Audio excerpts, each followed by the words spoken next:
But those of us who are past the learning curve, we need money.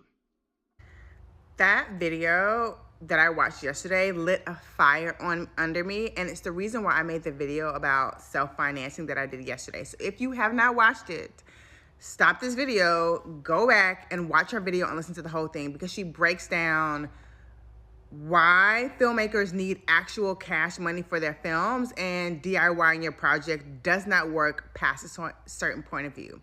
All I'm gonna add to that is how you will finance your movie. I'm gonna end up doing a whole part 2 from the video that I made yesterday, a more deep dive in terms of like how to finance your film. But I want to talk about this because I want to prepare you for that video by explaining the 2 main ways that I'm going to talk about before I go into a deep dive. So the 2 ways that I'm going to talk about are going to be co-productions and independent financing through high net worth individuals, essentially rich people who want to invest in film and bringing them into your community. So first I'm going to talk about co-productions, and the best, easiest way to do co-productions is meeting producers from other countries by going to a film market. So this is me at EFM, the European Film Market. Earlier this year, I'm pitching my film Late Bloomers.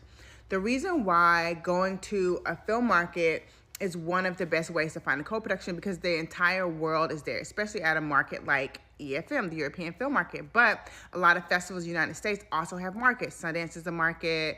I want to say South by is a market. I believe Toronto is a market.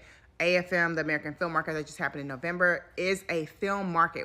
It's a film marketplace. So beyond the exhibition of the format showing films, there's a film market where films are bought and sold. That is where the industry comes to do business about the film. It's not the creative part of the industry, it is the business part of the industry. And understanding how that works and involving yourself in the film market is how you get things bought and sold.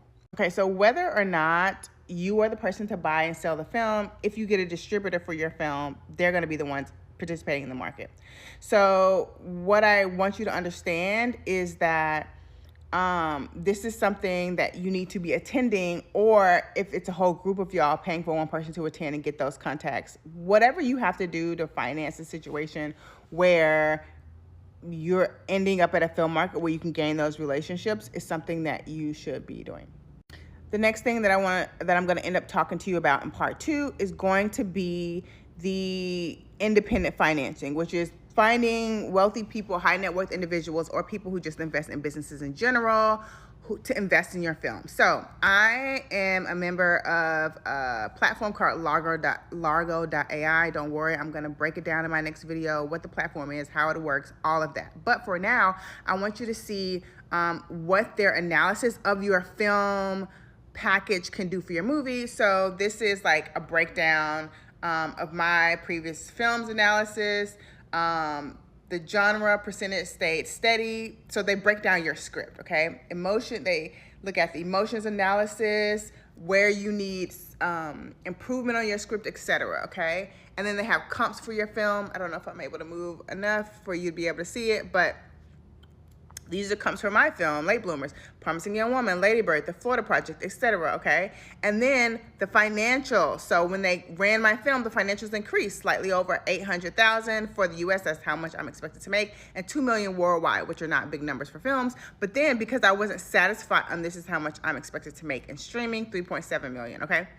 So because I wasn't satisfied with those numbers, I can go back and rework my package or change my script so that I have a different analysis, and then I can then go show that to investors, because I understand that's what investors are looking for.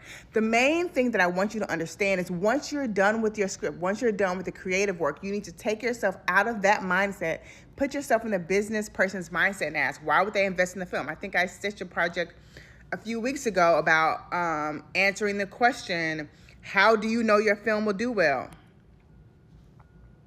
This is how you know your film will do well, to some margin of error. Now, Largo.ai, promotes the fact that they are like within the 80th or 90th percentile of being correct when it comes to these numbers in terms of how much money your movie is going to make.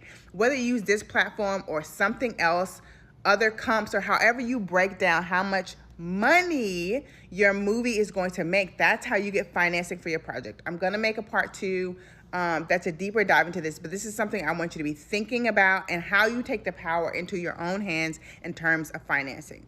Next, I'm going to get into the steps. But if none of this makes sense and if it's just going over your head, let me know in the comments and I'll break this all down, okay? It's possible for you to do this. I do this every day. This is not big, scary, werewolf type business. This is very simple type business, and we're about to take our power back. Okay, see you in a little bit.